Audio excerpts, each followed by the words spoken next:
अल्लाह का तलवार हजरत खालिद बिन वलीद, जिन्हें सीफुल्लाह के नाम से जाना जाता है, ये खिताब इन्हें खुद नबी करीम सल्लल्लाहु अलैहि वसल्लम ने अता फरमाया था।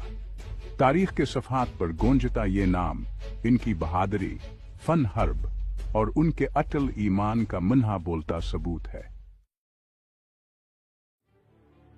मुखालिफत की आग में तपकर तैयार होने वाला जंगजू, इस्लाम लाने से कबल खालिद बिन वलीद कुरैश के एक बहादुरावर नामूर जंगजू थे। उनकी हुक्मत अमली और जंगी महारत बेमिसाल थी। जवान के दुश्मनों के दिलों में दहशत बीज देती थी। गज़ू हाहद, जो कि नखीज मुसलमान माशरे के लिए एक सियाह दिन था, मैं उन्होंने कुरैश की फतह में अहम किरदार अदा किया। इस जंग में भयान की जंगी हुक्मत अमली आइयां थी। वहाई का ऐसी ताकत है जिनसे नबर्द आजमा होना आसान न था।